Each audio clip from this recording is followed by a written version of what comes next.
I do feel like there's a lot of people are very tribal about it.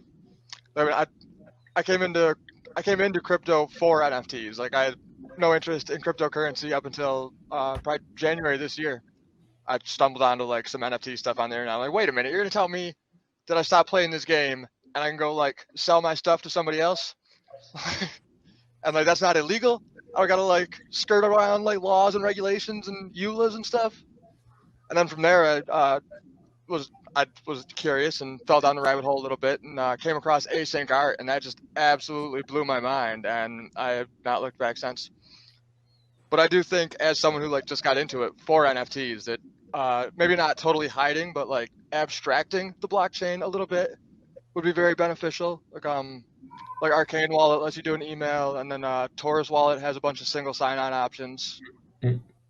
Those are ways. Like, I guess it's more like the stage of the user is at. Like maybe when they just enter for a service, they don't really enter for it for the blockchain sake of it. They just enter for like what the overall service is about, and they want to like have a 1 minute choice or a few minutes choice after testing whether they're happy and they want to keep going at it and stay within it.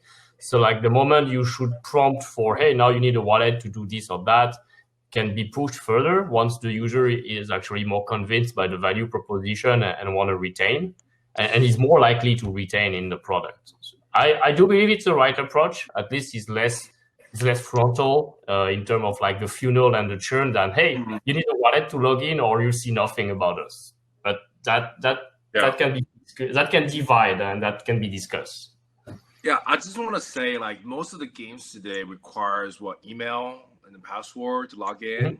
I think what Nate has brought up, what Nifty Gateway has done, while hiding things behind a corner and just using emails regular,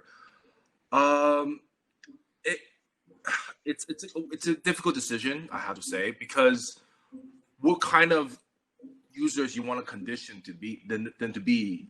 How do you want to interact? Do you want users to start embracing the wallet sign-up process, or do you want kind of the regular email sign-in process, right?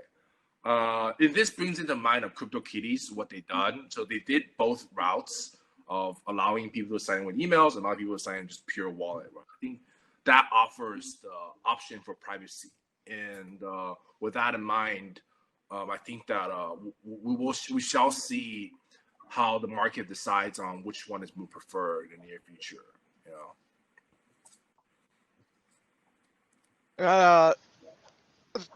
With Nifty Gateway as an example, like the simplicity is good, but then like all that stuff is also custodial. So like until you actually transfer it to an external wallet, it's held in the Nifty Gateway platform.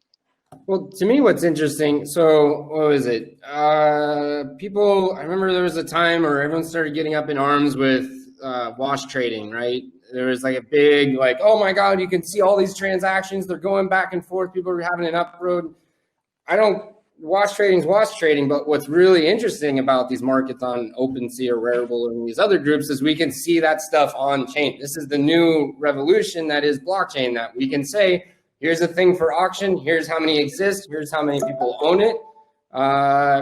And you just can't do that in Nifty Gateway land. In OpenSea, in Super Rare land, we can go to the Etherscan and see all the little increments, and we can call BS when things aren't actually technically sold out. And then we just have to trust the company that they are saying what they are saying. And at the end of the day, that's kind of what we're trying to fight against, I think, is just let me see the transactions. It's definitely hard to find a balance between like make it simple for normies to get into it and like adopt it, but like also keep it to the Web3 and blockchain fundamentals that we're all here for. Yep. But I think I think Taurus is a good example where like they have non-custodial wallets, and like you just sign in with you can do Google single sign-in or Discord, or they have a bunch of options. And then like I don't even really need somebody's wallet address. Like I can send it to their Discord username or their email address. And if they have that wallet set up, then they get it.